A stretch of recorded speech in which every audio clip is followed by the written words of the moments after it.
जिवंत देव जो पवित्र प्रभू येशू ख्रिस्त याच्या नावाला धन्यवाद देऊ। इब्री लोकासपत्र याचा 10वा अध्यायाच्या पहिल्या वचनापासून मी आपल्यासाठी वाचतो। ख्रिस्ताचा आत्मयज्ञ मोशेनी लावून दिलेले यज्ञ मार्ग रद्द करीतो, तर मग ज्या पुढे होणाऱ्या चांगल्या गोष्टी आहेत त्याची नियमशास्त्रात छाया आहे, वास्तविक स्वरूप नाही।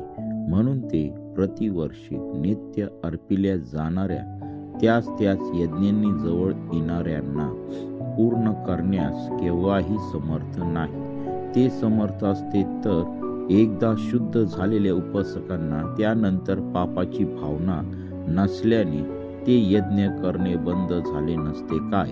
परंतु त्या यज्ञांमुळे वर्षानुवर्ष पापांची आठवण होत आहे, कारण बैलाचे व बकऱ्याचे रक्त पापे दूर करण्यास असमर्थ आहे। म्हणून तो जगात येते वेळेस म्हणाला, यज्ञ व अन्नार्पणे यांची तुला इच्छा नव्हती, तू माझ्यासाठी शरीर तयार केले। होमांनी व पापाबद्दलच्या अर्पणांनी तुला संतोष नव्हता। ह्यावरून मी म्हणालो, पहा, हे देवा, ग्रंथपदात माझ्याविषयी लिहून ठेवले आहे। तुझ्या इच्छेप्रमाणे करण्यासाठी मी आलो आहे।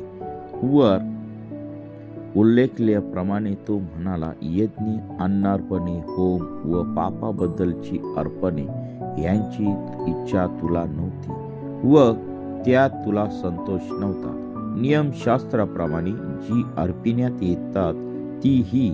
आणि मग तो म्हणाला, पहा, मी तुझ्या इच्छेप्रमाणे करावयास आलो आहे। या दुसरे स्थापण्यासाठी तो पहिले नाहीसे करीतो। त्या इच्छेने आपण येशू ख्रिस्ताच्या एकदाच झालेल्या देहार्पणाद्वारे पवित्र केलेले आहोत। वाचलेले वचन दे बापा आशीर्वादित करो, आमीन। आपण प्रार्थना करू। हालेलुया, स्तुती धन्यवाद येशू दे बापा, तू पवित्र असा परमेश्वर आहे, राजांचा राजा आहे, प्रभूंचा प्रभू आहे।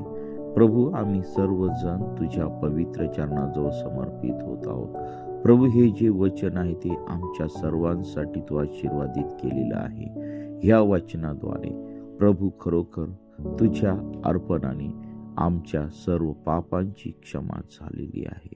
हो पित्या परमेश्वरा, पूर्वीच्या काळी आम्हाला जे काय आम्ही यज्ञ अर्पण करत होतो, परंतु त्याद्वारे आमच्या पापांची क्षमा होत नव्हती।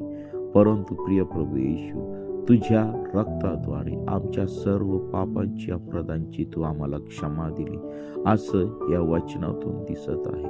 आणि खरोखर प्रभू, तू देवाचा पुत्र आहे, तू परमप्रिय पुत्र आहे। आणि प्रभू, तू आमच्यासाठी खूप मोठं बलिदान दिलेलं आहे। आणि प्रभू, तू मेलास आणि पुन्हा तिसऱ्या दिवशी उठलास, स्वर्गात गेला आणि आता तू आम्हाला घ्यावयास येणार आहे। त्यासाठी प्रभू, आम्हाला जी काय तयारी लागणार आहे त्या तयारीसाठी तू आम्हाला तयार कर आणि तुझं गौरव दे। आजच्या दिवसातील सर्व कामकाज तुझ्या पवित्र चरणाजवळ समर्पित करत आहोत। आमचं येणं जाणं, आमचे काम आणि प्रिय प्रभू उद्योगधंदे, प्रभू, सर्व गोष्टी तू आम्हाला आशीर्वादित तू कर आणि तुझं गौरव दे।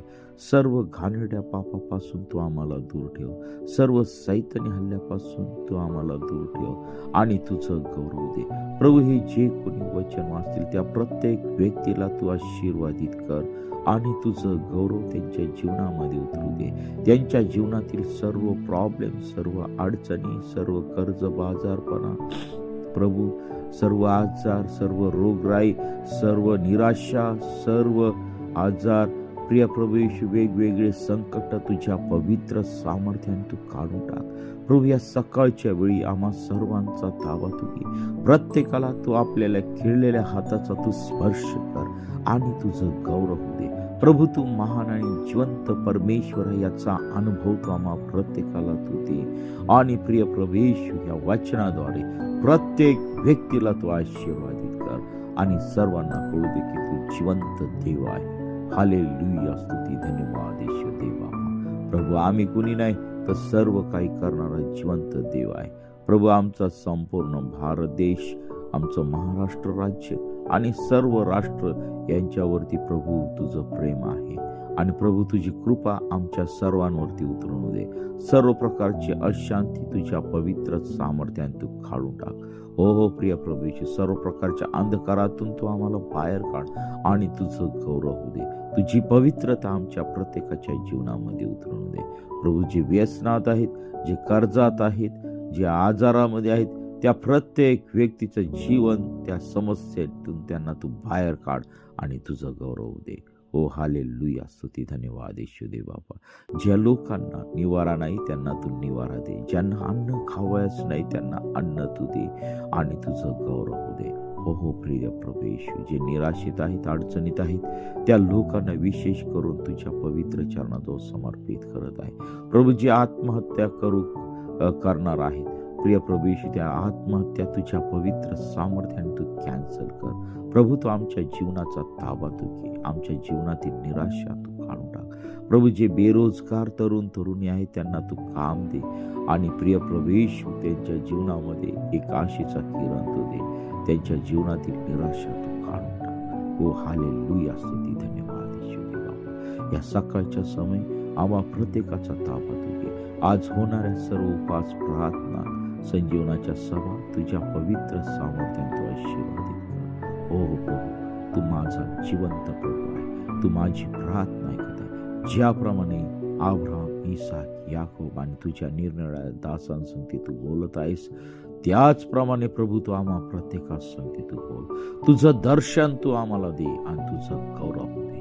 या सकाळच्या समयी तू आपल्या खेळलेल्या हाताचा तू स्पर्श कर आणि तुझं गौरव दे. इथून पुढची वेळ काळ सर्व काही तुझ्या पवित्र चरणाजवळ समर्पित करत आहे. ही प्रार्थना येशूच्या नावाने मागतो म्हणून तो आहे. आमेन, आमेन, आमेन. सर्वांना ही नम्र विनंती आहे की वचन सबस्क्राईब केलं नाही तरी चालेल, लाईक केलं नाही तरी चालेल, पण हे वचन जरूर वाचा आणि त्या वचनावरती मनन करा. कारण प्रभू येशू ख्रिस्त जवळ येत आहे आणि त्यासाठी आपण तयार राहायला पाहिजे आणि ह्या वचनाचा आम्ही अभ्यास केला पाहिजे, प्रार्थनेमध्ये वाढलं पाहिजे आणि हे इतरांपर्यंत जास्तीत जास्त शेअर करा, जेणेकरून कोणाच्या तरी जीवनामध्ये देवबाप कार्य करेल आणि ह्या प्रार्थनेद्वारे प्रत्येकाला आशीर्वाद मिळेल.